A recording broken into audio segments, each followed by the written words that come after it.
대림절 두 번째 주일입니다. 우리 위에 오신 예수님, 그리고 곧 오실 예수님을 또 우리 같은 마음으로 사모하는 우리들 서로 격려하고 축복하는 마음으로 이렇게 인사하겠습니다. 예수님께서 당신을 위해 오셨습니다. 예수님께서 당신을 위해 오셨습니다. 예, 한 번 더 인사하겠습니다. 예수님께서 당신을 위해 다시 오실 것입니다. 예수님께서 당신을 위해 다시 오실 것입니다. 아멘. 그 날을 기다리고 또 고대하고 사모하는 그 믿음 가지고 우리 성령과 진리 안에서 살아계신 우리 아버지 하나님께 예배하겠습니다. 다 함께 묵도하시겠습니다.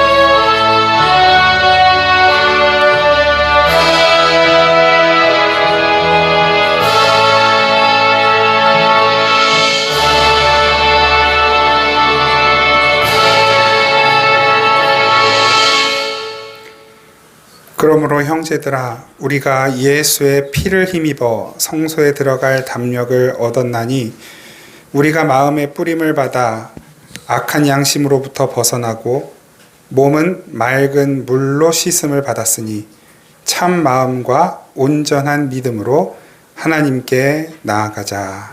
아멘.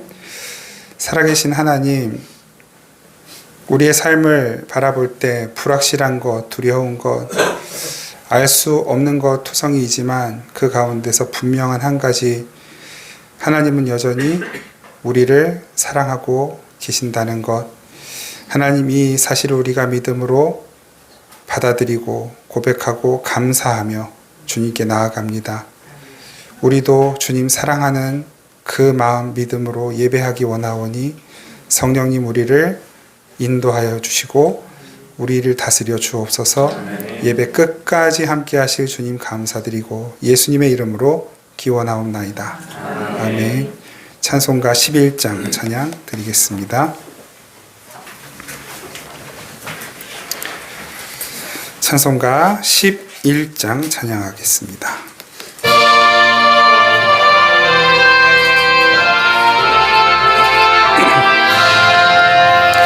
홀로 한 분 하나님께 천하 만민 경배하라. 만국 왕을 다스리고 온 세상 만민 기르신다.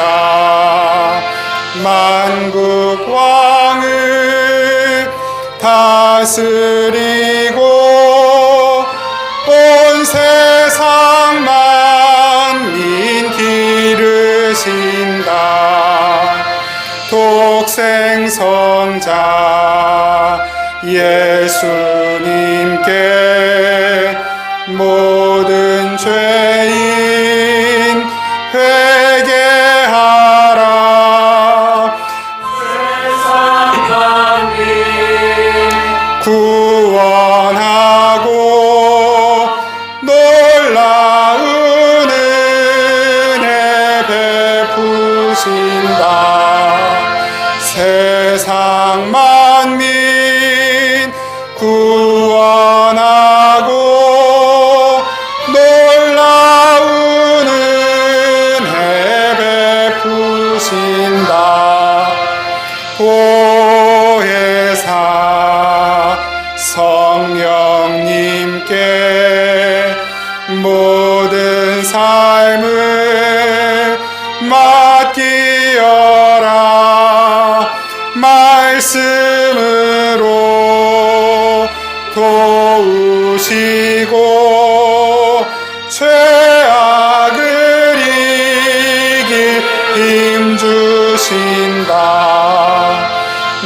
말씀으로 도우시고 죄악을 이길 힘 주신다. 아멘. 지난 한 주간 동안 우리의 생각으로, 말로, 행동으로 하나님 앞에 지었던 모든 죄를 우리 침묵 가운데 회개하며 기도하겠습니다.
회개하는 자들의 죄를 용서하시는 하나님께서 이렇게 말씀하십니다. 허물의 사함을 받고 자신의 죄가 가려진 자는 복이 있도다. 마음에 간사함이 없고 여호와께 정죄를 당하지 아니하는 자는 복이 있도다. 아멘. 나는 전능하신 아버지 하나님 천지의 창조주를 믿습니다. 나는 그의 유일하신 아들 우리 주 예수 그리스도를 믿습니다. 그는 성령으로 잉태되어 동정녀 마리아에게서 나시고 본디오 빌라도에게 고난을 받아 십자가에 못 박혀 죽으시고 장사된 지 사흘 만에 죽은 자 가운데서 다시 살아나셨으며 하늘에 오르시어 전능하신 아버지 하나님 우편에 앉아 계시다가 거기로부터 살아있는 자와 죽은 자를 심판하러 오십니다. 나는 성령을 믿으며 거룩한 공교회와 성도의 교제와 죄를 용서받는 것과 몸의 부활과 영생을 믿습니다. 아멘. 찬송가 80장 함께 찬양 드리겠습니다.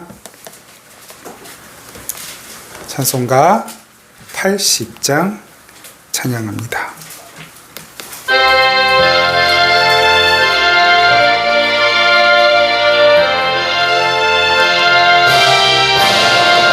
천지에 있는 이름 중 귀하고 높은 이름 주 나시기 전 지으신 구주의 이름 예수 주 앞에 내가 엎드려 그 이름 찬송함은 내 귀에 들린 말씀 중 귀하신 이름 예수 주 십자가에 달릴 때 명패에 쓰인 대로 저 유대인의 왕이요 곧 우리 왕이시라 주 앞에 내가 엎드려 그 이름 찬송함은 내 귀에 들린 말씀 중 귀하신 이름 예수 지금도 살아계셔서 언제나 하시는 일 나 같은 죄인 부르사 참 소망 주시도다 주 앞에 내가 엎드려 그 이름 찬송함은 내 귀에 들린 귀하신 이름 예수. 주 예수께서 영원히 어제나 오늘이나 그 이름으로 우리에게 참복을 내리신다.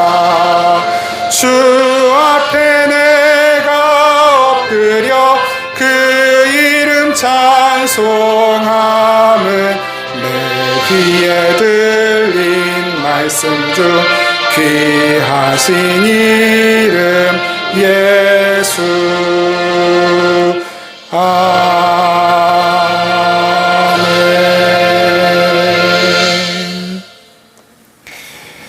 기도드리겠습니다.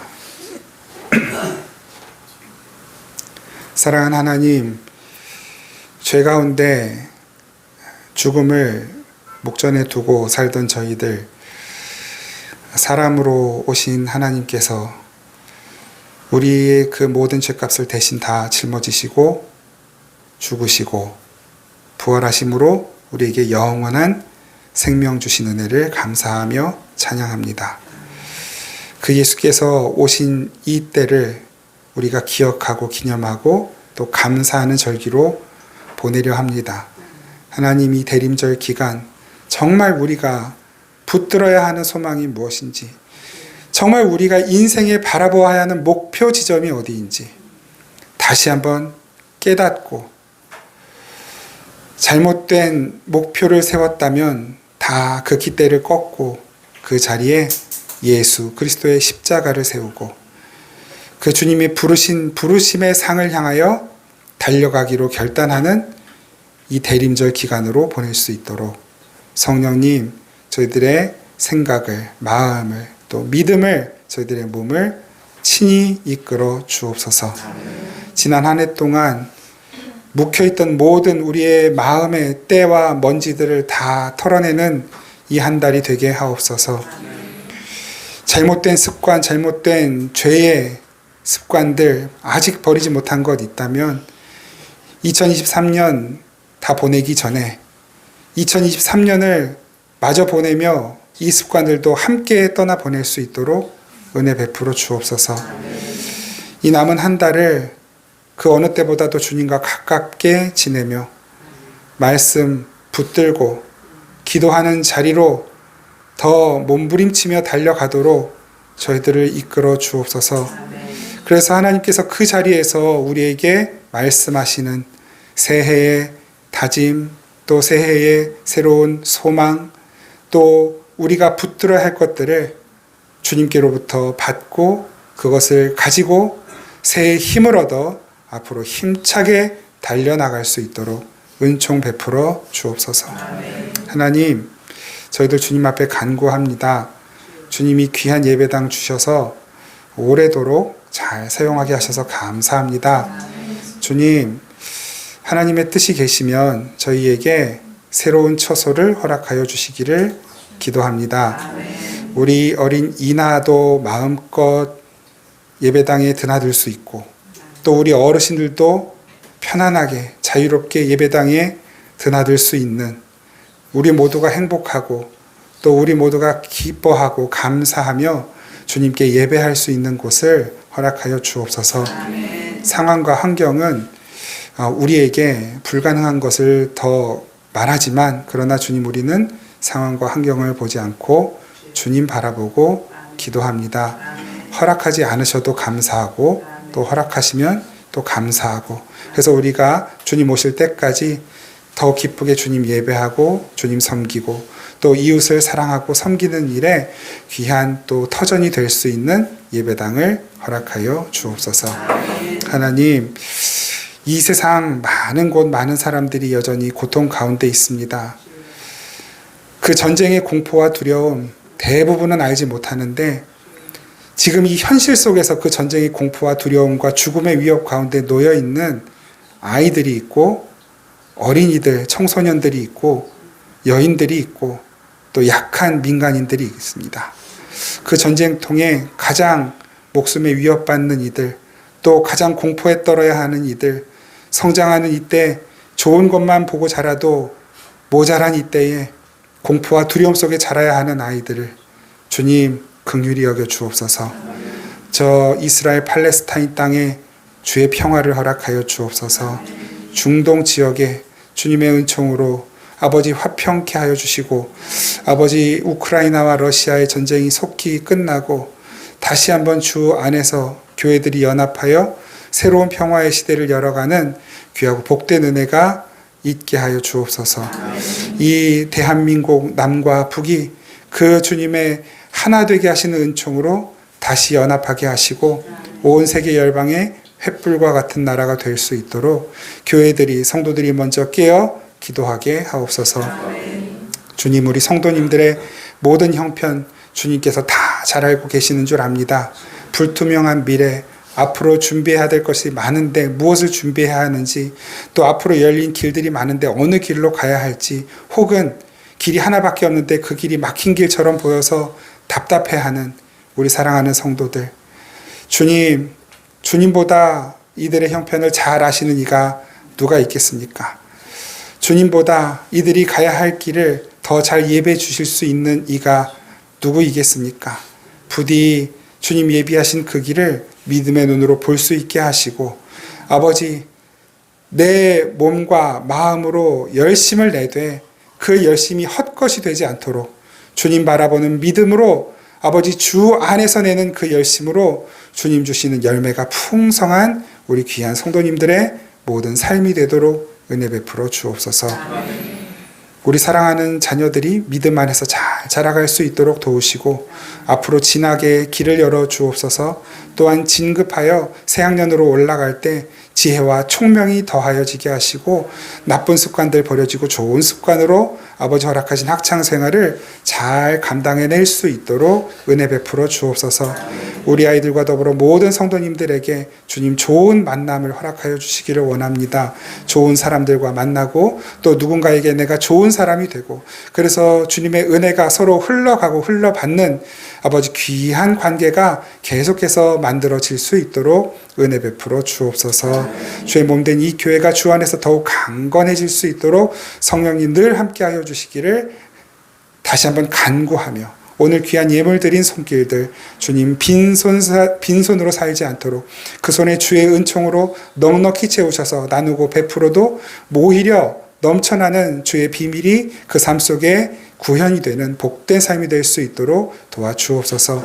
오늘도 말씀 가운데 주님 만나 뵙기를 원합니다. 주님의 음성 듣기 원합니다. 성령님 말씀하여 주옵소서. 저희들 듣고 순종하겠습니다. 감사드리고 우리를 사랑하시는 예수님의 이름으로 기도드립니다. 아멘. 우리 하나님 말씀 요한계시록 22장 1절에서 5절 말씀 함께 읽겠습니다. 요한계시록 22장 1절에서 5절 말씀, 우리 한 목소리로 함께 받들어 읽겠습니다. 시작. 또 그가 수정같이 맑은 생명수의 강을 내게 보이니 하나님과 및 어린 양의 보좌로부터 나와서 길 가운데로 흐르더라. 강 좌우에 생명나무가 있어 12가지 열매를 맺되 달마다 그 열매를 맺고 그 나무 잎사귀들은 만국을 치료하기 위하여 있더라. 다시 저주가 없으며 하나님과 그 어린 양의 보좌가 그 가운데에 있으리니 그의 종들이 그를 섬기며 그의 얼굴을 볼 터이요 그의 이름도 그들의 이마에 있으리라. 다시 밤이 없겠고 등불과 햇빛이 쓸데없으니 이는 주 하나님이 그들에게 빛이심이라. 그들이 세세토록 왕 노릇 하리로다. 아멘. 요한계시록의 결론이고 성경 전체의 결론이라 할 수 있는 요한계시록 22장에 우리가 드디어 2년 만에 도달을 했습니다. 저도 앞에 어떤 말씀들을 전했는지 생각이 안 납니다. 생각도 안 하고 여러분들은 오죽하실까 싶은데, 성경은 뭐 한 번 읽고 우리가 끝내는 게 아니죠.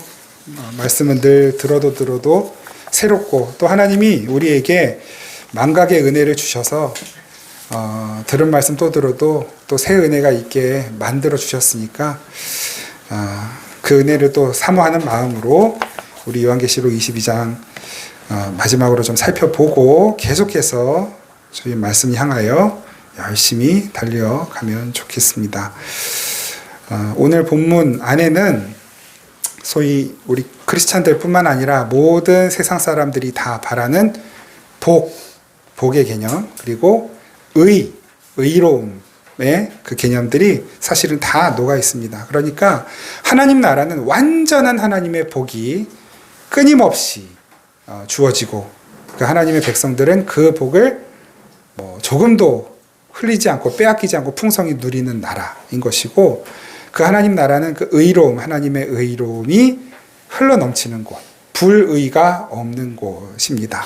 하나님의 복과 의, 하나님의 생명과 사랑, 그것으로 만족하고 충분하고 또 모자람이 없고, 그리고 악함, 죄, 고통, 슬픔, 그것은 어디를 눈 씻고 봐도 찾을 수 없는 곳, 그것이 하나님 나라입니다. 오늘 본문에는 그 거룩한 성 새 예루살렘에서 생명수의 강이 흐르고 있는 것을 그려내고 있습니다. 우리가 살펴보았어요. 거룩한 성 새 예루살렘, 그것은 곧 무엇이었습니까?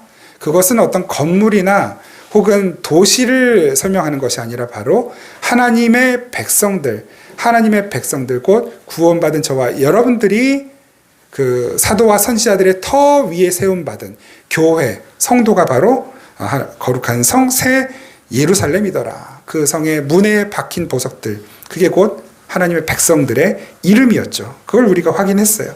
그런데 그 새 예루살렘에 생명수의 강이 흐르고 있습니다. 이게 어떤 의미일까요? 결론부터 말씀드리면 사도 요한은 오늘 본문의 이 글들, 이 묘사를 통해서 교회, 즉 하나님의 백성들은 그들의 생명은 이 생명수의 강으로부터 공급받는다라고 하는 것을 우리에게 이야기하고 있는 것입니다. 성도들의 생명의 근원이 무엇인가? 성도들의 생명의 근원이 무엇인가?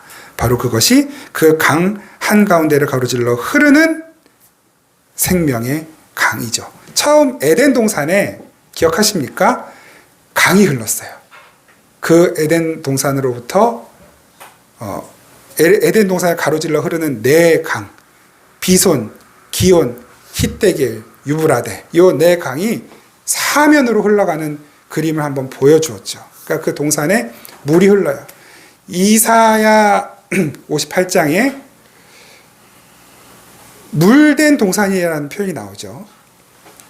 동산으로부터 물이 흘러요. 그리고 에스겔 47장에 성전으로부터 물이 흐르죠. 항상 하나님의 생명이 있는 곳을 표현하고 묘사할 때 그 물이 흐르는 것으로 묘사를 합니다. 물이 풍성한 것. 그러니까 이제 이 세상 역사 속에서도 그 문명은 항상 어느 지역에서 문명이 발달을 합니까? 항상 강 주변에서 문명이 발달해요. 나일강 유역에, 예? 이게 뭐야? 예? 이집트 문명. 예? 이집트 문명. 메소포타미아 문명, 뭐 황하 문명, 인더스 문명. 다 그 강을 중심으로 해서 문명이 발달하게 되어 있습니다. 그걸 우리가 그냥 일반 세상의 역사로, 인간의 역사로 보면, 그러한 이치다라고 그냥 강이 있는 곳은 좋겠다. 강이 넘치는 곳은 좋겠다. 뭐 그런 곳에 문명이 잘 발달되어서 좋겠다. 부러움 정도. 혹은 그 강이 중요하기 때문에 우리도 강이 없으면 강을 만들자. 그 운하를 파기도 하고, 인공 호수를 만들기도 하고. 그러니까 인간들이 하나님을 믿든 안 믿든, 알든 모르든, 에덴을 알든 모르든 물이 중요한 것을 알아요. 우리 인간의 몸이 몇 프로가 물이래요? 예, 70%. 제일 건강할 때가 70%. 이제 나이가 들면서 그 물이 점점 물의 함량이 줄어들고. 그래서 우리가 노화된다는 것은 결국 우리의 몸의 세포들이 물을 담을 수 없고, 그래서 이제 이 우리에게 필요한 수분이 공급되지 못하고, 이거를 아무리 물을 많이 마셔도 우리의 몸이 물을 받아들이지 못하게 되면 그게 이제 노화인 것이고, 이 주름도 다 이게 물 공급이 안 돼서 생기는 거잖아요. 지구의 중력의 영향을 받고. 그래서 저는 이제 물 대신 중력의 영향을 극복하기 위해 다른 걸로 계속 채우는 거죠. 이게 이제 그냥 이렇게 된 몸이 아니에요. 부작용도 물론 만만치 않습니다. 아무튼 우리 몸의 70%가 물. 이 지구의 몇 프로가 물이게요? 네, 70%가 물이에요. 이 지구의 70%가 물. 뭐 저는 모르겠어요. 과학자들은 뭐라 말하는지 모르겠지만 이거는 뭐 우연일 수가 없죠. 지구의 70%가 물, 우리 몸의 70%가 물. 지구를 어떻게 나눕니까? 5대양, 6대주 이렇게 나눠요. 우리 몸의 장기를 어떻게 나누게요? 5장, 6부. 뭐가 다 끼워 맞추기긴 한데 하나님께서 뭘 보여주고 계시는 거예요, 우리에게. 뭘 보여주실까요? 이 온 우주와 이 지구와 이 사람은 그냥 우발적으로 자연 발생적으로 어쩌다가 생겨난 것이 아니라 하나님의 전능하신 손 아래서 하나님의 능력으로 창조되었고 하나님의 능력, 법칙, 섭리 아래 운행되어 가고 있다는 것을 알으라는 거예요. 로마서 1장에서 분명히 말씀하시죠. 이미 하나님께서 우리에게 하나님이 계시다라는 것을 가르쳐 주셨고 보여주셨고 말씀해 주셨어요. 그걸 알 수 있어요. 굳이 어떤 것이 아니어도 그걸 우리는 계시라고 그래요. 하나님은 온 우주 만물 속에 하나님을 계시해 두셨어요. 근데 그것이 감지되는 사람들이 있다고요. 알아요. 근데 그것이 감지되지 않는 이들이 훨씬 많기 때문에 또 계시를 하셨어요. 무엇으로? 예수 그리스도를 우리에게 주심으로. 그리고 그 예수 그리스도의 오실 것, 그리고 오심, 그리고 죽으심과 부활과 다시 오심에 관한 그 모든 하나님의 메시지를 이 성경에 담아서 우리에게 주셨어요. 우리는 어떻게 해서도 하나님의 계시를 피해갈 수 없어요. 나는 하나님, 우리가 하나님 심판대 앞에 가서 나는 하나님을 몰랐는데요. 핑계할 수가 없다라고 말씀하시죠. 핑계치 못할지니라. 핑계할 수 없다고요. 사는 게 바빠가지고 제대로 신앙생활 못하고 왔네요. 핑계치 못할지니라. 예수님을 잘 몰랐네요. 핑계치 못할지니라. 제대로 우리에게 그 복음을 가르쳐준 사람을 만난 적이 없고 나는 배운 적이 없어요. 핑계치 못할지니라. 하나님이 이 성경을 우리에게 주셨고 이미 많은 것을 향해 하나님의 살아계심과 섭리와 역사를 계시해 주셨습니다. 우리는 그 역사 한가운데 이 계시된 말씀을 붙들고 살아가고 있어요. 더더욱 우리는 핑계 될 수 없는 것입니다. 우리 안에 그 생명의 근원이 있다는 것을 우리는 그건 몰랐어요. 그 생명을 빼놓고 살았습니다. 핑계할 수 없다라는 것을 오늘 말씀을 통해서 다시 한번 우리에게 말씀하시는 것이죠. 에스겔 47장 1절 말씀 같이 한번 읽겠습니다. 에스겔 47장 1절 시작. 그가 나를 데리고 성전 문에 이르시니 성전의 앞면이 동쪽을 향하였는데 그 문지방 밑에서 물이 나와 동쪽으로 흐르다가 성전 오른쪽 제단 남쪽으로 흘러내리더라. 아멘. 오늘 본문 말씀하고 똑같죠. 데칼코마니 같아요. 에스겔 47장이. 그래서 이 오늘 본문에도 그 생명수의 강이 흐르고 그 강 양쪽에는 열매 맺는 그 과실수들이 이렇게 자라고 있어요. 이 에스겔 47장도 이제 댁에 돌아가셔서 한번 쭉 읽어보세요. 47장만 한번 읽어보십시오. 숙제를 한번 내드릴게요. 똑같아요. 계시록 22장 말씀하고. 그러니까 무슨 말이냐면 원래의 그 창조의 목적으로 우리는 돌아가요.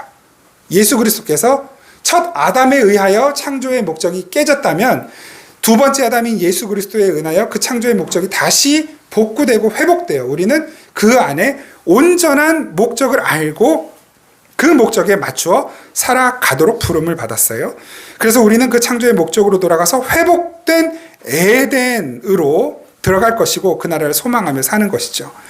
그 회복된 그 땅, 그리고 하나님의 영광이 우리가 지지난주 그 전주에서 이 에스겔서에 하나님의 영광이 떠난 예루살렘 성전, 그리고 다시 하나님의 영광이 임한 예루살렘 성전, 그 부분을 아주 좀 잠깐 우리가 살펴보았는데 그거거든요. 하나님의 영광이 돌아온 새 성전, 곧 그것이 바로 저와 여러분 구원받은 성도들이에요. 그 안에 새로운 생명이 흐르고 있다는 것을 말씀하고 있는 것이죠. 저와 여러분들 안에 우리가 알든 모르든 깨닫든 깨닫지 못하든 새로운 생명이 흐르고 있다고요. 새로운 생명이. 근데 그 생명이 어디로부터 흐른다고요? 성전으로부터. 거룩한 성 예루살렘이 우리라고 그랬어요.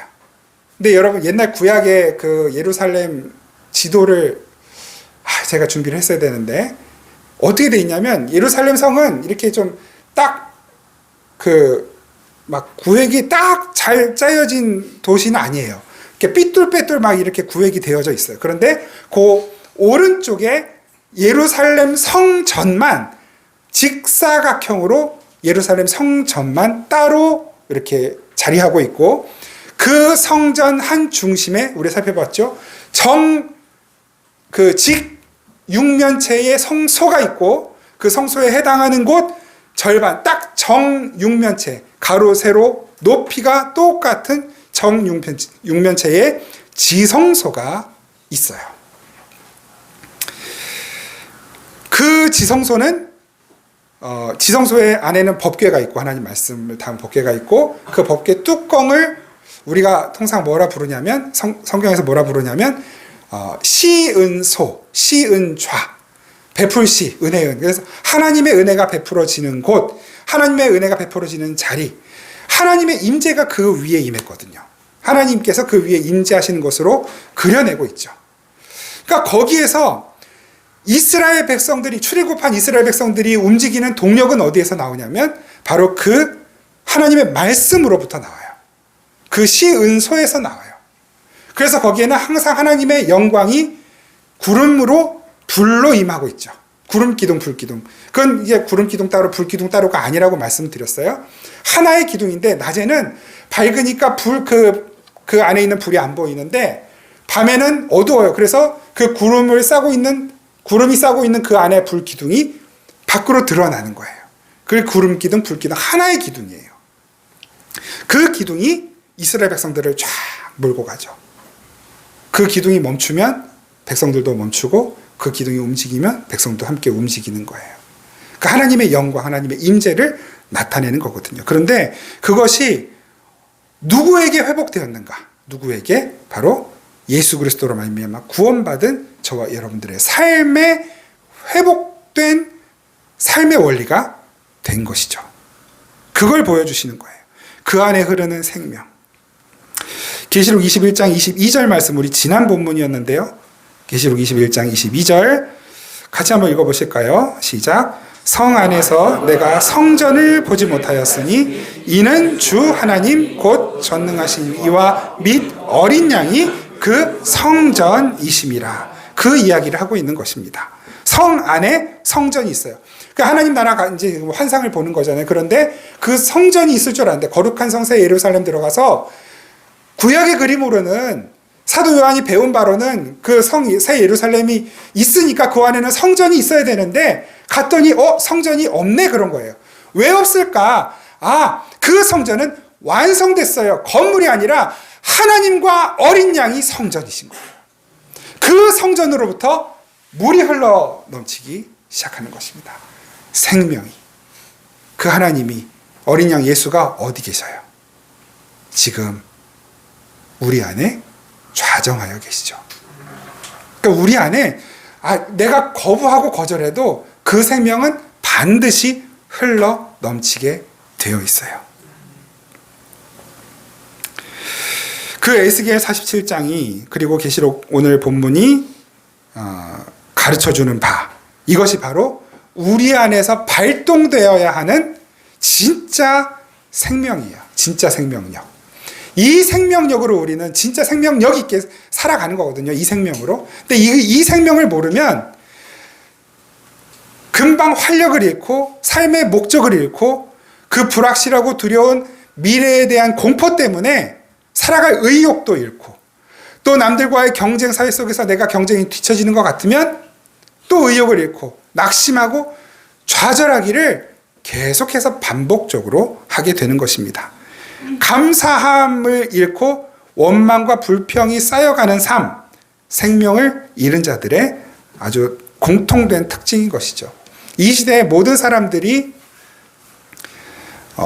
아무리 뛰어난 전문가, 학자라고 하더라도 모두가 다 가지고 있는 공통된 특성이 무엇이냐면 바로 그 불확실한, 점점 갈수록 미래가 불확실해지잖아요. 국제 정세라든지 지난주 조샘 선교사님도 말씀하셨지만 점점 불확실해져요. 모든 것이 경제나 국제 관계나 이 권력의 이동이나 이런 것들이. 근데 그 안에 우리가 마치 이렇게 방치된 것처럼 놓여져 있어요. 세상을 움직이는 힘이 단지 그러한 어떤 세상 안에 있는 어떤 것이라고 여긴다면 그 공포와 두려움은 더 커지는 것이죠. 그런데 주님은 분명히 말씀하셔요. 너무나 분명히 말씀하십니다. 그렇게 세상이 불확실하고 두려운 것으로 가득 차 있고 많은 사람들이 미래에 대해 불안해하고 있을 때 분명한 사실 한 가지는 하나님께서 우리 안에 계시고 우리 안에 다른 어느 누구에게도 없는 그 생명을 끊임없이 공급해 주고 계시고 우리는 그 생명으로 살도록 부름받았다라는 것. 그것이 우리의 삶이라는 것을 하나님이 분명하게 말씀하시는 것입니다. 그렇게 새롭게 창조된 하나님의 백성들 안에서만 흐르는 생명력을 한 글자로 뭐라고 하는지 아십니까? 그것을 바라크 복이라고 하는 것입니다. 그게 복이에요. 세상 사람들도 복을 말하죠. 복 받고 싶어 하고. 근데 하나님께서 말씀하시는 그 복은 하나님 안에 있는 생명력이 우리 안에 흘러 넘치게 된 상태, 다시 공급받게 된 상태. 생명력을 잃었던 그 복을 빼앗겼던 우리들이 예수 그리스도로 말미암아 다시 생명력을 얻고 그 강이 다시 흐르기 시작하고 그 생명력으로 살아가게 된 그 상태를 복이라고 하는 것입니다. 우리는 이미 그 땅에서 복을 받았다라고 주님께서도 이미 가르쳐 주셨죠. 어디에서? 복하면 여러분 제일 유명한 말씀 어디겠습니까? 마태복음 5장 8복의 이야기. 그 복을 우리는 이미 받았다라고 말씀하셔요. 그 강물이 이미 우리 안에 흐르고 있다라고 말씀하시죠. 이 강물이 흐르고 있다라는 것을 어디에서 한번 보여주셨어요? 예수님이 요한복음 4장에서. 그 말씀을 같이 한번 읽어볼까요? 요한복음 4장을 먼저 좀 함께 보겠습니다. 제가 빠르게 읽을게요. 요한복음 4장 10절에서 15절. 예수께서 대답하여 이르시되 내가 만일 하나님의 선물과 또 내게 물 좀 달라 하는 이가 누구인 줄 알았더라면 네가 그에게 구하였을 것이요 그가 생수를 내게 주었으리라. 여자가 이르되 주여 물 기를 그릇도 없고 이 우물은 깊은데 어디서 당신이 그 생수를 얻겠사옵나이까. 우리 조상 야곱이 이 우물을 우리에게 주셨고 또 여기서 자기와 자기 아들들과 짐승이 다 마셨는데 당신이 야곱보다 더 크니까. 예수께서 대답하여 이르시되 이 물을 마시는 자마다 다시 목마르려니와 내가 주는 물을 마시는 자는 영원히 목마르지 아니하리니 내가 주는 물은 그 속에서 영생하도록 솟아나는 샘물이 되리라. 여자가 이르되 주여 그런 물을 내게 주사 목마르지도 않고 또 여기 물 기르러 오지도 않게 하옵소서. 우리가 잘 아는 사마리아 여인 이야기죠. 예수님께서 사마리아 여인에게 영생하도록 솟아나는 샘물을 주시겠다라고 말씀하셨어요. 이 영생하도록 솟아나는 샘물은 무엇을 말하는 것이었어요? 예수 그리스도였죠. 그런데 이 여인은 영생하도록 솟아나는 샘물이 정말로 물리적으로 끊임없이 다시는 내가 이 지긋지긋한 우물가에 사람들 눈치 봐가면서 와야 하는 이 우물가에 안 와도 되는 그런 아주 신기한 요술 같은 그런 물이라고 생각을 했단 말이에요. 그러니까 이 여인이 그런 물을 내게 주십시오. 엉뚱한 것을 기대하는 것이죠. 이 세상 많은 사람들, 또 많은 어떤 교회들 같아요. 예수를 믿으면서도 엉뚱한 물을 구하고 엉뚱한 복을 구하며 사는 것이죠. 그 신앙생활이라는 것이 마치 이 가냘프고 타 썩어가는 밧줄을 붙들고 있는 것처럼 위태위태한 삶을 살게 되는 이유가 무엇인지 아십니까? 그 생명의 근원 대신 예수 그리스도를 배제한 채 이 세상이 주는 어떤 것이 나의 갈증을 해결해 줄 것이다. 나의 이 주림을 해결해 줄 것이다 라고 그거 붙들고 살기 때문에 절대로 그런 일은 일어나지 않거든요. 절대로 세상은 우리의 갈증과 굶주림을 절대로 해결해 주지 않아요. 나는 그것을 위해 오늘도 막 아침 새벽부터 밤늦게까지 일하지만 여러분, 그것이 우리의 삶을 절대로 행복하게 만들어주지 않는 것입니다. 사람들이 그걸 여전히 모르고 심지어 예수를 믿는다고 하면서도 엉뚱한 것을 기대하며 열심을 내며 살고 있는 것이죠. 그걸 이 사마리아 여인의 모습을 통해 보여주신 것이에요. 그런데 이 여인이 감사하게도 주님의 은혜로 그 여인이 바로 예수 그리스도가 생명수라는 사실을 알게 됐어요. 그것을 알고 나니까 이 여인이 어떻게 합니까? 기뻐하며 어쩔 줄 몰라요. 자기가 들고 온 물동이는 여전히 비어 있는데 그 물동이를 버려두고 기쁨이 충만한 채로 세상을 향해 뛰어들어가죠. 마을로 뛰어들어가요. 그러면서 뭐라고 외칩니까? 내가 메시아를 만났다. 너희들도 와서 보라. 너희들도 와보라. 이 땅에서 자기 목을 축이는데 없어서는 안 될 그 물동이를 버리고 마을로 달려가는 그 모습. 바로 그것이 생명수의 강이 그 속에서 흐르는 성도의 모습인 것입니다.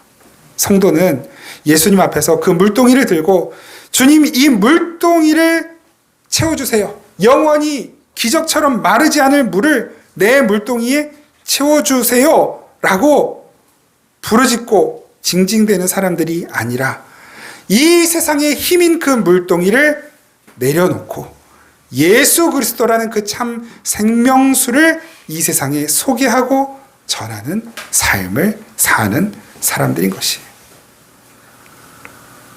다른 말로 이 세상 것을 자신의 생명으로 삼고 사는 자들이 아니라 예수 그리스도를 자신의 생명으로 삼고 사는 자들을 가리켜 그리스도인 성도라고 하는 것입니다. 바로 그것이 영생, 신적 생명을 소유한 사람들인 것이죠.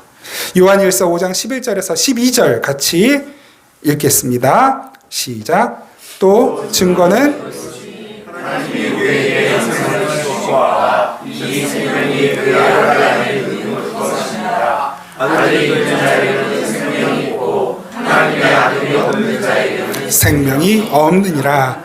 아멘. 요한복음 1장 3절 4절도 함께 읽겠습니다. 시작. 그로 말미암아 지은 바 되었으니 지은 것이 하나도 그가 없이는 된 것이 없느니라. 그 안에 생명이 있었으니 이 생명은 사람들의 빛이라. 아멘. 생명은 오직 예수 그리스도 안에만 있습니다. 생명은 오직 예수 그리스도 안에만 있습니다. 그래서 이렇게 그 안에 생명수의 강이 흐르고 있는 성도들은 이 세상의 어떤 것이 아닌 예수 그리스도에게 목숨을 걸고 사는 거예요.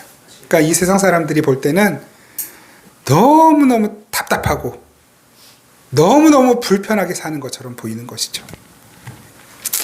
세상적으로는 손해볼 일도 많고 또 오해받는 일도 많고, 그런데 그 답답하고 불편한 삶을 살아가는 그들을 통해서만 그 생명수 강가에서 맺혀지는 열매들이 맺혀집니다. 그 열매들은 무슨 열매들이겠습니까? 예수로 말미암아 맺혀지게 되는 열매. 그걸 우리는 성령의 열매라고도 말을 하죠. 사랑의 열매들, 기쁨의 열매, 평화의 열매, 오래 참는 인내의 열매, 자비함의 열매, 양선의 열매, 충성의 열매, 온유함의 열매, 그리고 절제하는 열매들. 그 열매들을 어떻게 우리가 맺게 되었습니까? 그 생명수의 강이 어떻게 우리에게 주어졌습니까? 바로 십자가로 주어진 것입니다. 예수님이 그 십자가 지시려고 오신 거예요. 오신 예수님. 그리고 그 십자가로 주어진 생명을 누리며 훈련하며 연습하며 세상이 볼 때 그 답답하고 불편한 삶을 살아내던 그들을 다 데리고 영원한 천국 가시려고 오실 거란 말입니다.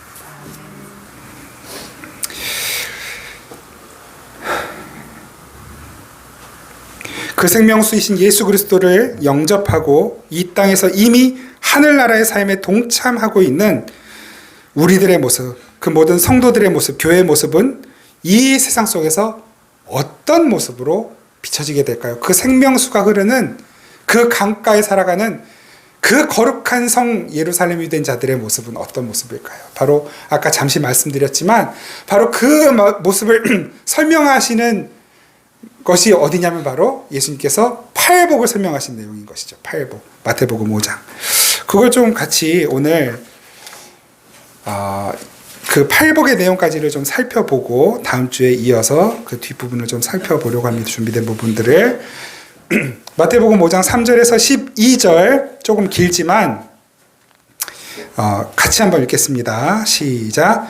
심령이 가난한 자는 복이 있나니 천국이 그들의 것이며 애통하는 자는 복이 있나니 그들이 위로를 받을 것이며 온유한 자는 복이 있나니 그들이 땅을 기업으로 받을 것이며 의에 줄이고 목마른 자는 복이 있나니 그들이 배부를 것이며 긍휼히 여기는 자는 복이 있나니 그들이 긍휼히 여김을 받을 것이며 마음이 청결한 자는 복이 있나니 그들이 하나님을 볼 것이며 화평하게 하는 자는 복이 있나니 그들이 하나님의 아들이라 부름을 받을 것이며 의를 위하여 박해를 받은 자는 복이 있나니 천국이 그들의 것임이라.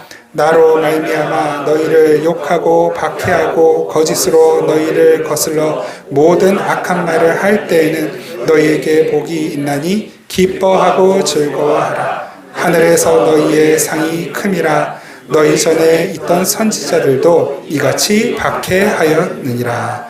아멘. 복받은 사람의 삶이 얼마나 답답하고 대책 없는 삶인지를 아주 잘 보여주는 말씀이죠. 나는 이렇게 안 살고 싶다라고 그렇게 좀 생각이 들만하게 하는 그 말씀. 복을 받았는데 왜 이런 삶을 살아야 되나? 여러분, 오늘 이 말씀은 이렇게 살면 복을 받는다라는 말씀이 아니에요. 복 받은 사람은 이런 삶을 산다라고 하는 말씀이에요. 그래서 이 처음에 뭐라고 말씀을 하냐면 마카리오이 뭐냐면 복을 받은 사람들아, 이렇게 시작하는 거예요. 복을 받은 사람들아, 너희는 마음이 가난한 자들이다. 복을 받은 사람들아, 너희는 애통하는 자들이다. 복을 받은 사람들아, 너희는 온유한 사람들이다. 복을 받은 사람들아, 너희는 의에 줄이고 목마른 사람들이다. 복을 받은 사람들아, 너희는 긍휼히 여길 줄 알고 긍휼히 여김을 받을 줄 아는 사람들이다.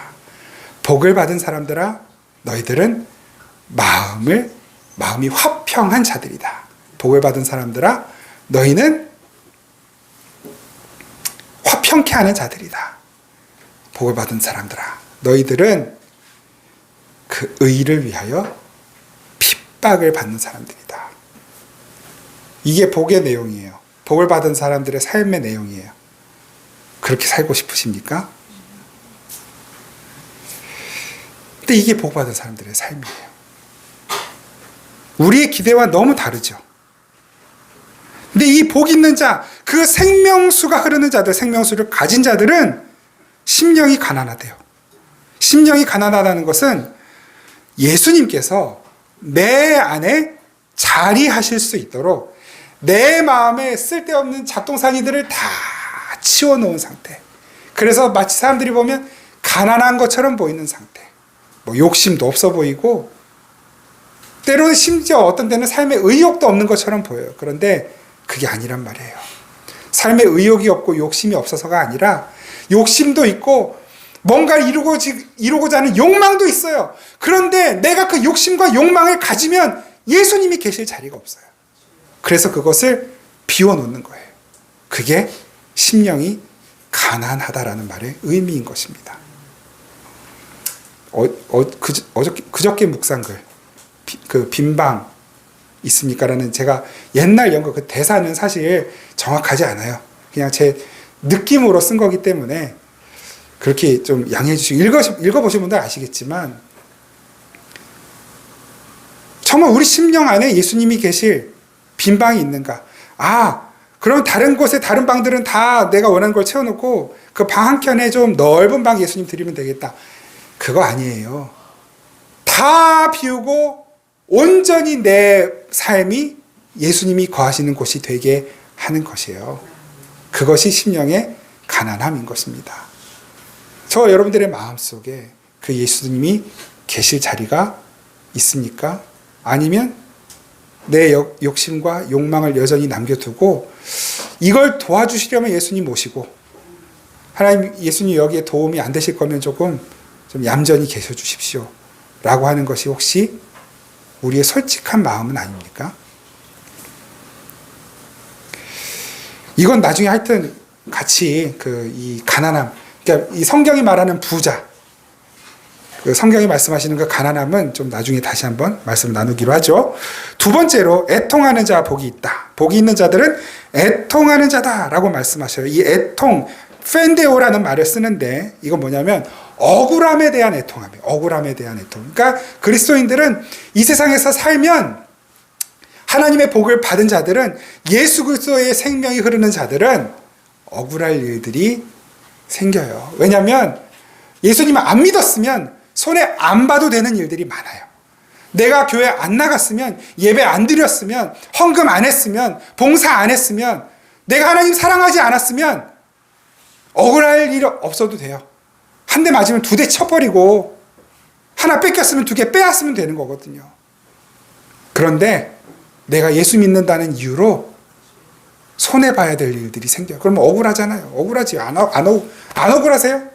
저는 억울한데요? 억울해요. 거기에서 생기는 애통함이에요. 복을 받은 사람들, 예수님을 믿은 사람들은 내가 손해보고 내가 양보하고 내가 져주어야 할 일들이 생기기 때문에 애통하게 된 것이죠. 세 번째로 복 있는 자는 온유하다 말씀하셔요. 여기서 온유함 아마 많이 들으셔서 아실 거예요. 프라우스라는 말을 쓰거든요. 근데 이게 어디서 온 거냐면 프로시코마이가 뭐냐면 이제 기도하는 거거든요. 기도. 그 기도는 뭐냐면 프로시코마이는 우리가 보통 기도하면 내가 하나님께 뭘 요구해서 하나님께로부터 받는 걸 기도라 생각하잖아요. 그런데 프로시코마이는 하나님께서 나에게 주시는 것을 내가 받는 거예요. 그러니까 내가 원하는 걸 받는 게 아니라 하나님이 나에게 주시는 것을 받는 거예요. 그 내가 원튼 원하지 않든. 그러니까 하나님이 나에게 뭔가를 이야기하시는데 프로스 시코마이거든요. 프로스 무엇으로부터 나에게 오는 거예요. 오는데 그게 뭐냐면 하나님의 생각, 하나님의 마음, 하나님의 계획, 하나님의 의도가 나한테 와요. 그럼 내가 그것을 받아들이는 게 프로시코마이, 그게 기도예요. 프라우스는 거기서 온 말이에요. 그러니까 온유함이 뭐냐면 우리가 이렇게 많이 표현하는 그 말, 온순한 말을 힘이 세죠. 강해요. 그런데 그걸 길들여 놓으면 그보다 약한 어린아이가 올라가서 요리 가라 하면 요리 가고 저리 가라 하면 저리 가고 서라 하면 서고 달려라 하면 달린단 말이에요. 그게 온유함이죠. 길들여지는 것. 누구에게? 하나님께. 우리들의 삶이 하나님께 길들여지는 것을 온유함이라고 하는 것입니다. 성질이 없어 성질 안 내는 게 아닙니다. 길들여졌기 때문이에요.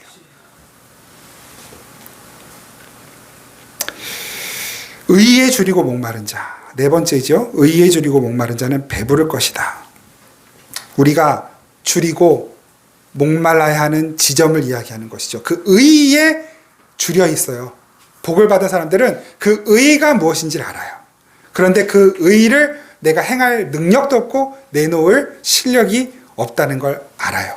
근데 그 의를 갈구해요. 의가 뭐냐면 그 짜다크라고 하잖아요. 히브리어로. 그게 뭐냐면 어떤 관계 속에서 그 관계 속에서 상대방이 나에게 요구하는 것이 100% 이루어지는 것을 의라고 해요. 하나님과 우리 안에서 깨어진 관계, 하나님과 우리가 깨어진 관계라면 우리가 뭘 해도 의로울 수 없어요. 이 의는 도덕, 윤리가 아니거든요. 반드시 하나님과 사람과의 관계가 회복되어야만 그 의의 관계가 성립이 되어요. 하나님께서 우리에게 요구하시는 어떤 것이 있을 때 그것이 우리의 삶에서 그대로 구현이 되면 그것을 의라고 합니다. 그래서 성경에 보면 하나님이 다 죽여라 그래요. 어린아이까지 가축 남김없이 다 죽여라. 그럼 그것을 완수해내는 것이 의예요. 우리가 사무엘상 보면서도 이미 봤죠? 사울이 불의하다라고 여겨진 게 왜 그랬습니까? 무슨 큰 죄를 지어서가 아니었어요. 하나님이 남김없이 다 쓸어버려라 했는데 사울은 이건 좀 괜찮겠다. 좋은 것들은 남겨놓자. 그래도 뭐 나쁜 의도로 남겨놓은 것도 아니고 이걸로 조금 어려운 사람들도 돕고 하나님께도 좀 바치고 우리 이걸로 좀 그래도 고생한 게 있는데 뭐 보상은 좀 있어야 되지 않겠나 해서 남겨놓은 거예요. 근데 하나님 그것을 불의라고 규정하시고 사울을 버리신 거예요. 사울이 예배했어요, 하나님께. 근데 그걸 불의라고 하셨어요. 왜? 하나님께서 예배하라고 하신 대로 안 했거든요. 사무엘 선지자가 와서 그와 함께 예배하는 것이 의예요. 그게 하나님이 원하시는 것이었어요. 그런데 사울은 조급해요. 사울이 오기 전까지 못 기다리는 거예요. 지금 전쟁이 임박해가지고 우리가 죽게 생겼는데 이걸 한번 예배를 해야 뭔가 시원하고 그럴 것 같은데 사무엘이 오기로 한 7일이 다 됐는데도 사무엘이 올 기미가 안 보이니까 아이 그냥 해버리자 하고 예배 드린 거란 말이에요. 예배 드리는 게 뭐 나쁩니까? 그런데 하나님이 그것을 불의하다라고 여기신 것은 사울의 예배 속에 의도가 잘못됐기 때문인 것이죠.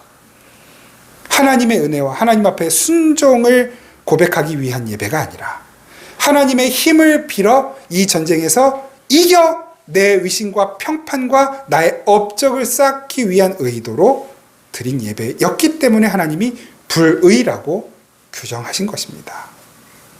그런 예배 그런 기도, 그런 헌금, 그런 봉사 우리 또 자유로울 수 없죠. 많은 교회들이 그럴 거예요.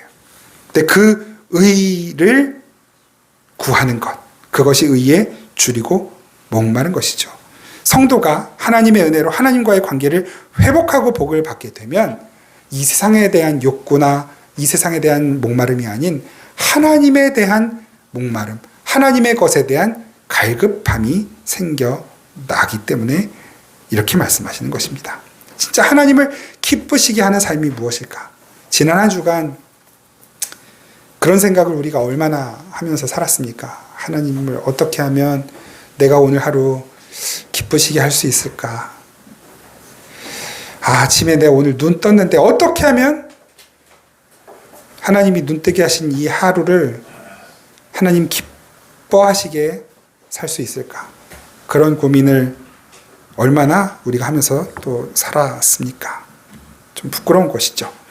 다섯 번째로 복을 받은 자는 긍휼히 여긴다 그래요. 긍휼이라고 하는 것은 단순하게 말하면 하나님의 자비와 사랑이죠. 우리는 죄를 짓고 하나님의 원수가 되었어요. 그런데 그 원수된 우리를 위해서 하나님은 그 아들을 기꺼이 내어주셨습니다. 그게 하나님의 자비예요. 긍휼이에요. 근데 우리가 복을 받으면 우리도 이웃에 대하여 그 긍휼을 보여주게 된다는 것이에요. 나를 원수처럼 나를 미워하는 이웃에게조차도 그들을 축복하고 그 자비와 사랑으로 대하게 되는 것. 세상은 그런 사람들 가리켜 바보라고 그러죠. 여섯 번째로 복 있는 사람들은 마음이 청결하다. 마음이 청결하다라고 하는 것은 이 세상의 더러운 것들을 비워낸 상태인 것이죠. 죄의 오염, 그 부패성, 죄성 이런 것들을 비우며 사는 것, 죄를 죽이는 삶. 이게 존 오웬이라고 하는 분이 죄 죽이기라고 하는 옛날 그 청교도 시절에 아주 탁월한 설교가였고 사상가였는데, 기독교 사상가, 그분이 쓴 죄 죽이기. 나중에 한번 이걸로 우리 이렇게 책 나눔을 한번 해도 좋을 것 같아요. 그 죄를 죽여가는 삶. 구원받은 성도라면 그 죄에 개의치 않는 삶이 아니라, 죄를 지어도 이제 난 구원받아서 괜찮아, 이게 아니라 누구보다도 열심히 죄를 죽이는 삶을 살게 된다라는 것. 그것이 바로 복 있는 자들은 마음이 청결하다라고 하는 말이 의미인 것입니다. 일곱 번째로 복 있는 사람들은 이웃을 화평케 한다라고 말씀하시죠. 예수님께서 이 땅에 오신 이유가 무엇이었습니까? 하나님과 우리를 화평케 하기 위함이셨습니다. 우리가 바로 그 자리로 부름받는다는 거예요. 예수님께서 가장 낮고 천한 자리로 오신 것은 우리의 형편과 처지가 가장 낮고 천한 처지였기 때문에 그 자리로 오신 것이잖아요. 가장 죄로 더럽고 오염되어 있는 그 자리로 오셔서 우리를 구원하셔서 정결케 하셨어요. 그럼 우리도 예수님이 가셨던 그곳에, 예수님께서 그 낮고 천한 자리로 가셨던 것처럼 우리도 그 자리로 부름받아서 나만을 위해 사는 삶이 아니라 그 여전히 낮고 천한 자리에서 고통받고 죽어가는 이들을 위해 나를 드리는 삶을 살 수 있게 된다는 것입니다. 하나님의 복을 받은 사람들은 절대로 자기 자신만을 위해 살게 되지 않습니다. 여덟 번째로 복이 있는 사람은 의를 위하여 핍박을 받는다라고 말씀하셨죠. 그러면서 뭐라 덧붙이시냐면 앞에 믿음의 선조들이 다 그렇게 살았다라는 말씀하셔요. 다 그렇게 살았다. 이 땅에서 복을 받고 천국을 살고 있는 사람들은 이 세상의 힘의 원리와는 정반대의 삶을 살게 되기 때문에 세상으로부터 핍박을 받아요.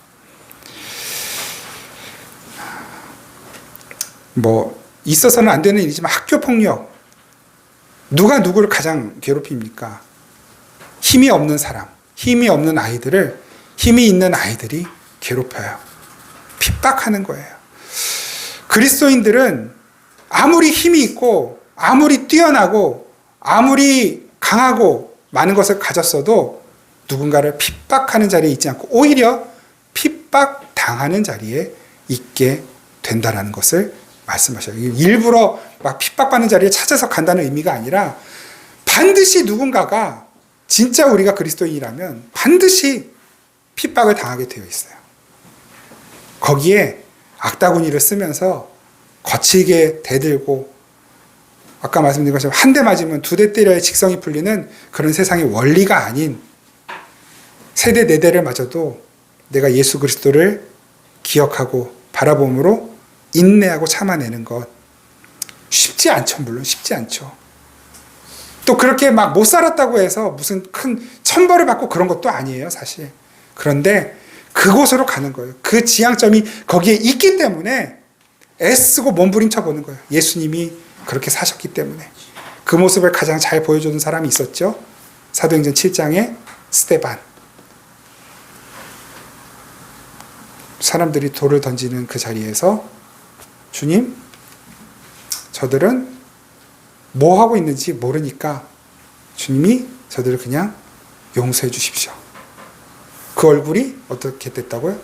천사같이 빛난 거예요. 왜냐하면 그 돌을 맞고 있는데 돌을 던지는 그 사람들의 얼굴이 보이는 게 아니라 예수님이 보였거든요. 저와 여러분들의 삶이 그런 삶이 되길 바랍니다. 나를 향해 돌 던지는 사람, 그 사람들의 불타는 눈, 분노에 찬 그 눈, 비아냥거리고 조소 어린 그 눈길이 보이더라도 저도 거기 너무 많이 흔들리는데, 너무 약한데 우리 한번 좀 몸부림쳐 봅시다. 그 눈이 보여도 그 눈에 빠지지 말고 우리 예수님 눈 바라봅시다. 나를 향해 분노하는 눈 바라보면 나만 손해죠. 나를 향해 그 순간에도 내가 널 사랑한다. 내가 널 응원한다. 내가 너와 함께 있다. 지금 이 순간 잘 이겨내면 내가 너에게 준비한 그 선물을 받게 될 거야. 격려하시고 응원하시는 우리 그 주님의 눈 바라보는 믿음 가질 수 있기를 간절히 바랍니다.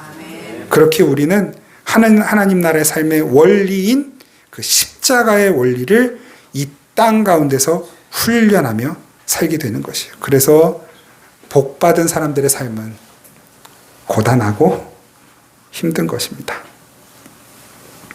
세상은 우리를 끊임없이 시험할 거예요. 힘이 최고야. 예수님 잘 믿으면 예수님이 그 힘을 주실 거야. 그러니까 12조 떼먹지 말고 열심히 해. 봉사도 열심히 하고. 집을 팔아서라도 힘에 붙이도록 건축 헌금도 좀 해봐. 그러면 하나님께서 너에게 몇 배로 그 힘을 불려서 돌려주실 거야. 이건 마귀의 속삭임에 가깝습니다. 이런 말에 넘어가시지 마십시오. 정말 혹시 집을 팔아서 헌금하실 계획이 있는 분들은 말리지 않겠지만 그 각오하시고 하십시오. 내가 이거 헌금하고 나는 평생 집 없이 살 수 있다. 그런 각오가 있으면 하세요. 그거 한다고 하나님이 절대로 집 한 채 있는 거 팔아서 헌금하면 두 채로 만들어 주시지 않아요. 왜냐하면 하나님은 이 세상에 우리가 집 짓고 살라고 말씀하신 적이 없어요. 이 세상에 정착해 살라고 말씀하신 적이 없고 너의 집은 여기에 있다. 하나님 나라에 있다. 내가 그 집 준비하러 처소를 예비하러 간다. 그러고 가셨잖아요. 그러고 가셨는데 왜 자꾸 이 세상에 있는 것에 내 삶의 목적을 두느냐 말이죠. 그건 마귀의 속삭임입니다. 예수님께서 광야에게 마귀에게 시험 받으신 내용이 다 그거예요. 돌을 떡이 되게 만들어라. 뛰어내려라. 나에게 절해라. 세상에 떡이 주어지기를 바라고 사십니까? 예, 저는 바라고 삽니다. 안 바라고 살아서 훌륭한 것이 아니라 그 세상의 떡을 바라는 마음이 늘 용솟음 쳐요. 그 세상에 좋은 것들을 바라고 이렇게 바라는 마음이 늘 솟구쳐 올라와요.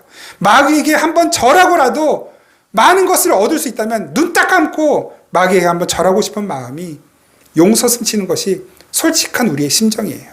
그런데 그 마음에 지지 않는 거예요. 그 마음이 없어져서 행복하고 그 마음이 없어져서 좋은 믿음이 아니라 그 마음은 계속 올라오지만 예수 그리스도의 십자가를 바라봄으로 그 마음에 지지 않는 거예요.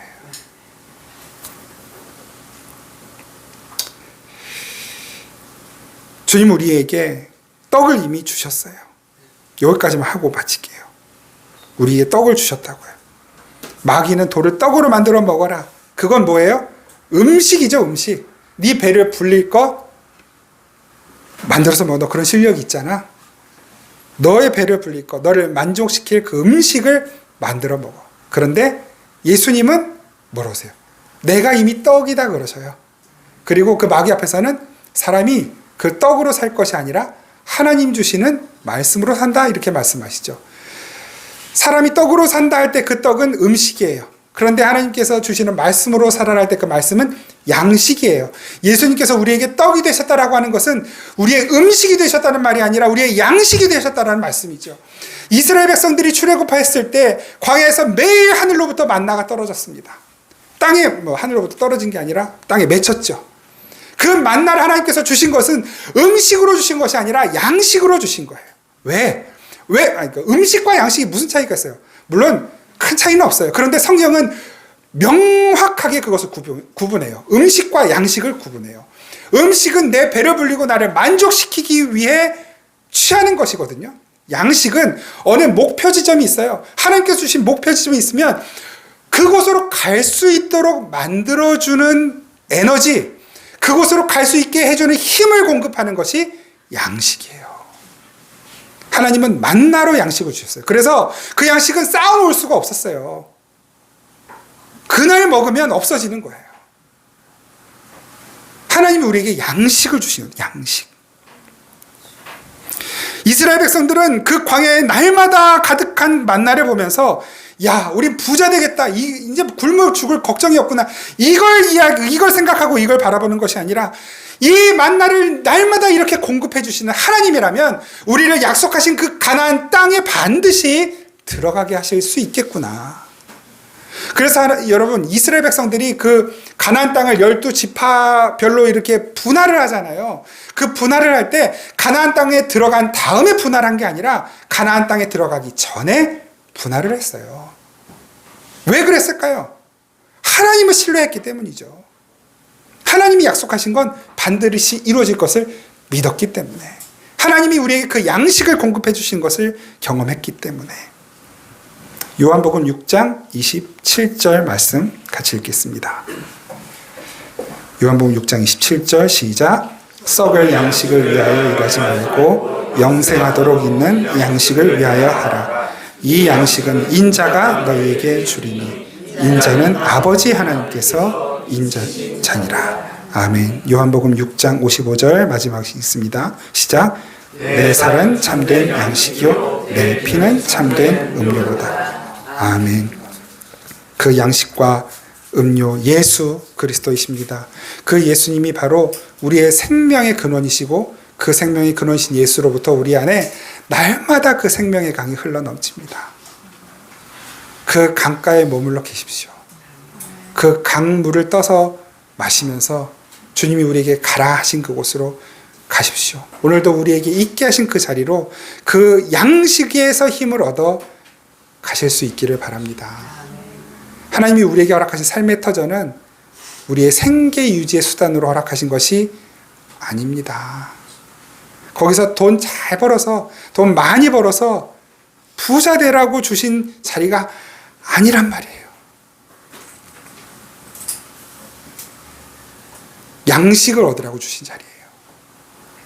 우리에게 주신 그 지위는 그 양식을 얻고 그 양식을 나누라고 주신 지위입니다. 높은 지위에 올라갈수록 더 많은 음식을 채우는 자가 아니라 더 많은 양식을 공급받고 그 양식을 더 많은 이들에게 나눠줄 수 있는 자로 살아가야 하는 것입니다. 이런 말하는 제가 한없이 부끄럽습니다. 저는 저를 아니까. 그러나 저 또한 하나님께서 주시는 이 말씀으로 그렇게 살아가기로 다시 한번 결단하고 다짐하는 마음으로 여러분들과 이 말씀을 이렇게 나누는 것입니다. 하나님, 다시 한번 주님의 손에 우리의 삶 부탁드립니다.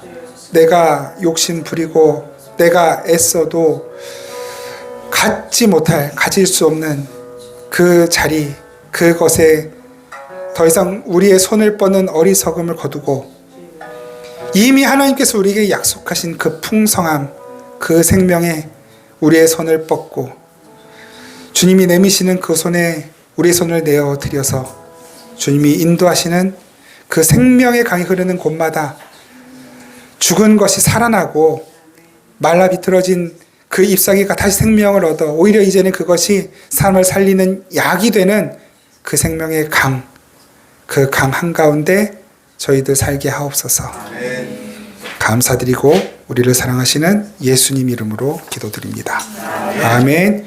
우리 주 예수 그리스도의 은혜와 우리 아버지 하나님의 신실하신 사랑과 성령이 교통하시고 함께하시고 충만케 하심으로 우리로 하여금 이 세상의 것 좋지 않고 주님의 것조차 살도록 이끄시는 역사하심이 이 시간 다시 한번 생명의 강 한가운데 우리의 삶을 드리고 그곳에 살기 원합니다. 다짐하며 세상으로 나아가는 우리 생명의 단비교회 모든 성도들, 그리고 이 땅의 참된 교회들, 이 나라와 이 민족 가운데 항상 함께 계시기를 간절히 축원하옵나이다.